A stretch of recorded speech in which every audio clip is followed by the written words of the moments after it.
il peut désigner un comité technique auquel il donne mandat de rédiger pour son un projet de loi fondamentale, de constitution, dont il donne les grandes articulations, les grandes orientations.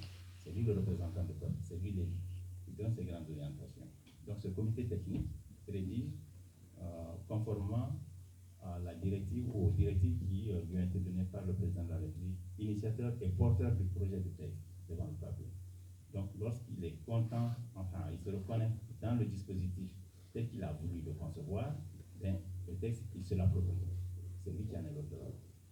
Il se l'approprie parce que c'est lui qui, au nom de la loi, a mandat à y procéder. Et à ce moment-là, la loi lui impose une démarche très particulière, c'est celle de demander l'avis du président de l'Assemblée nationale, qui a la même légitimité que lui, c'est-à-dire que l'Assemblée nationale a la même légitimité que le président de la République. Le président de l'Assemblée nationale émet son avis au président de la République sur la proposition de texte qui lui a été envoyée. Et le président tient compte de l'avis émis par le président de l'Assemblée. Mais c'est un avis facultatif qui ne dit pas le président, il n'est pas impératif. Lorsqu'il a l'avis du président de l'Assemblée, il demande l'avis du président de la Cour constitutionnelle, qui est un organe collégial. Et l'avis de la Cour constitutionnelle, lui, doit être conforme. Si la Cour constitutionnelle déduit dans son avis que la démarche n'est pas conforme, naturellement, le président de la République ne peut plus convoquer le référendum. Et lorsque l'avis de la Cour constitutionnelle est conforme, le président est en ce moment habilité à convoquer le peuple pour y soumettre le projet de constitution, de loi fondamentale, en vue de son adoption ou de son rejet. Donc, nous n'avons pas à négocier le contenu. C'est-à-dire dire, ah, nous sommes d'accord sur tel article, nous ne sommes pas d'accord sur tel autre. Non, il engage sa responsabilité sur le texte. Vous votez oui ou non. C'est-à-dire, vous votez sur l'intégralité du texte sans possibilité pour nous de négocier le dispositif, le contenu, dire non, modifier tel article, amender tel autre article, enlever tel article. Non, on n'a pas la possibilité. On prend le texte dans son intégralité ou on le rejette dans son intégralité. Voilà ce que signifie absolument l'organisation du référendum. Voilà la démarche juridique constitutionnelle qu'impose la Constitution à l'initiateur du texte. Maintenant, si l'initiative est parlementaire, comme je vous l'ai dit tantôt, c'est soit le président de la République ou les députés qui en prennent l'initiative. Si l'initiative est donc parlementaire, il faut que cette initiative soit entérinée au sein de l'Assemblée par les 2/3 des membres, des députés.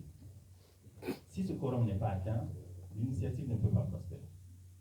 Une fois que ce quorum est atteint au sein de l'Assemblée nationale, les 2/3, à ce moment, le texte est remis au président de la République avec mention faite donc que ce sont les 2/3 ou plus qui se sont manifestés pour l'initiation d'une telle proposition de loi fondamentale et que le président donc peut se mettre au référendum. Il l'a adopté, mais pour conférer plus de légitimité au texte, on le soumet au peuple.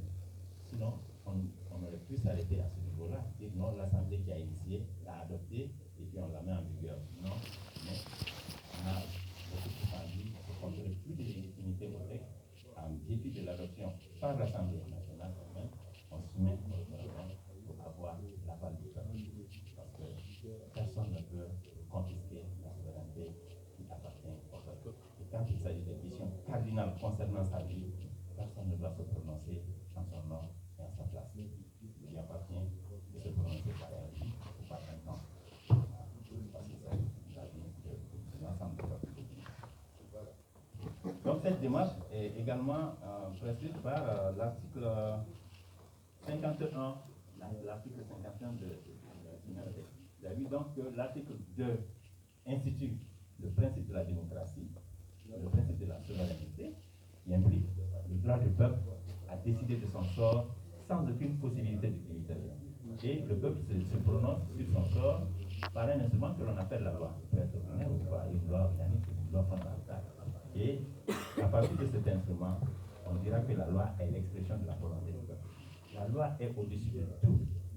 Mais le peuple est au-dessus de la loi, parce que la loi est l'instrument de l'expression de sa volonté. On est au-dessus de sa volonté. Donc il n'y a aucune limitation à notre volonté, à notre aptitude, de dire aujourd'hui oui, je vais m'organiser de telle manière. Demain, oui, bon, hier, moi, j'ai décidé de m'organiser de telle manière. Aujourd'hui, je peux m'organiser autrement. Il n'y a aucune limitation, c'est ça l'expression de la souveraineté. Il n'y a aucune limitation à la capacité du peuple de se doter du mode d'organisation de n'importe quel genre qu'il souhaite, quand il le veut, où il le veut, comme il le veut. Il n'y a aucune limitation. C'est ça le contenu de la souveraineté. Mais on ne peut pas l'imposer au peuple. Il faut que ce soit un choix libre du peuple de procéder à de tels événements, ou en tout cas poser de tels actes forts, ce qui concerne son choix. Donc ça, c'était le principe qui convenait de maîtriser avant même de s'engager dans le débat. Donc, dire que le président disait qu'il n'avait pas la qualité de le faire, c'est faux. Si, il a la qualité en tant qu'élu du peuple. Ce dont il n'est pas capable, au regard de la loi, c'est de l'imposer au peuple. Là, il ne peut pas imposer au peuple. Il en prend l'initiative, il laisse le soin au peuple de l'entériner ou de le jeter. C'est ça la contrainte. La deuxième chose, il y en a qui ont dit, mais pourquoi il ne l'a pas proposé dès le début du mandat, le premier mandat ou le début du second mandat. Là aussi, retenez qu'il n'y a aucune limitation à sa capacité d'intervention pendant la durée du temps qu'il est imparti. Il a un mandat. Et ce droit d'initiative, il l'exerce pendant la durée du mandat. Il ne peut l'exercer avant ou après le mandat. Mais à l'intérieur du mandat, il a le plein pouvoir d'en prendre l'initiative quand il veut, au moment où il veut. Même si c'est à la veille, même si c'est vers la fin, même si c'est 3 jours qui restent à la fin pour qu'il finisse son mandat. Il est dans son droit légal de prendre l'initiative. Pourquoi de loi ordinaire? Pourquoi alors ne dit-on pas qu'il doit arrêter d'envoyer à l'Assemblée des projets de loi? Parce qu'il est dans la fin du mandat. Parce que la loi, c'est la loi. Peut-être qu'il y a une considération de graduation dans l'appellation des lois. Il y a les lois ordinaires, il y a les lois organiques, les lois fondamentales. Mais une loi, c'est une loi. C'est l'expression de la volonté du peuple, soit par ses représentants ou par lui-même. Alors, pourquoi ne dit-on donc pas que parce qu'il est à la fin de son mandat, qu'il ne peut plus envoyer de projet de loi à l'Assemblée, de loi ordinaire à l'Assemblée? Non, personne ne le dit. Pourquoi on dit qu'il ne peut pas initier une nouvelle constitution, qui est la loi fondamentale? La loi reste la loi, et il a le pouvoir d'initier pendant la durée du mandat qu'il est imparti. Quel que soit le moment, il lui appartient de choisir l'opportunité d'aller ou de ne pas aller, l'opportunité de décider ou de ne pas décider, l'opportunité d'initier ou de ne pas initier lui appartient pleinement dans la durée du mandat qui est imparti. Donc il n'y a aucune limitation non plus à ce niveau-là. La seule limitation légale qu'il doit lui-même observer, c'est de dire que j'impose le texte au peuple.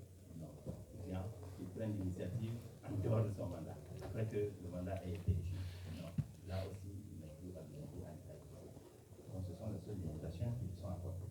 Mais jusqu'à présent, nous sommes pleinement dans ces contraintes de l'égalité. Ces contraintes de l'égalité sont parfaitement respectées. Quelle est la démarche qui a été suivie? Le docteur l'a retracé un peu. La démarche qui a été suivie pour l'initiation de ce nouveau projet de texte est un peu la suivante. Le président de la République s'est saisi du débat. Il s'est invité dans l'arène. Il a dit, en tant que responsable de la stabilité du pays, je ne peux pas laisser deux tendances s'entre-déchirer autour d'une question d'intérêt national, surtout celle qui concerne la vie de toute la nation, relativement à cette histoire de constitution. Vous disiez tantôt que on voulait qu'on maintienne la constitution en l'état et que peut-être quelques modifications simplement lui soient apportées. D'autres pensaient qu'il fallait complètement changer de constitution pour prendre l'option pour un nouveau mode de vie. Il a alors invité le Premier ministre, qui est chargé constitutionnellement du dialogue, de recevoir toutes les parties, toutes les tendances, de les écouter et de lui faire un rapport sur cette question-là. Est-ce que vous êtes d'accord que nous adoptions, nous initions une nouvelle constitution? Est-ce que vous êtes favorable plutôt que nous apportions simplement quelques modifications et lesquelles à la constitution existante? Donc le Premier ministre a engagé, comme il l'a dit, docteur, dans ce débat au niveau national, un certain nombre d'organismes, d'associations et de groupements sont venus se prêter à cet exercice au niveau du Premier ministre.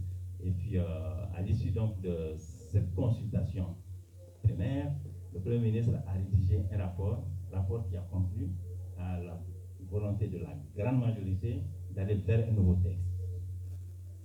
Il a communiqué ce rapport au président de la République. Le président de la République, au vu de ce rapport, a donc pris l'initiative de rédiger un avant-projet de constitution sur la base des orientations qu'il a données. Et ce projet de constitution est à sa discrétion. Cet avant-projet est à sa discrétion. Ça a été élaboré, ça lui a été remis, et comme la loi le prévoit, il a envoyé cet avant-projet de constitution au président de l'Assemblée nationale pour son avis. Le président de l'Assemblée nationale l'a lu, l'a examiné et lui a envoyé son avis. Et je crois que l'avis était favorable. Le président a fait cet avis, il l'a joint à l'avant-projet, à une autre copie de l'avant-projet qu'il a envoyé à la Cour constitutionnelle pour l'avis de conformité. Vous savez que la Cour constitutionnelle est l'institution qui veille sur le respect des dispositions de la Constitution. Donc la Cour constitutionnelle a examiné le dispositif et la Cour constitutionnelle a déduit que naturellement le président avait le droit, au regard de la Constitution effectivement en vigueur, mais que la démarche prévue par cette Constitution a été régulièrement suivie. Donc la Cour constitutionnelle également a émis son avis de conformité. Cet avis de conformité a été transmis au président de la République. Au vu de ces deux avis, le président de la République était alors habilité à absolument proposer un projet de constitution.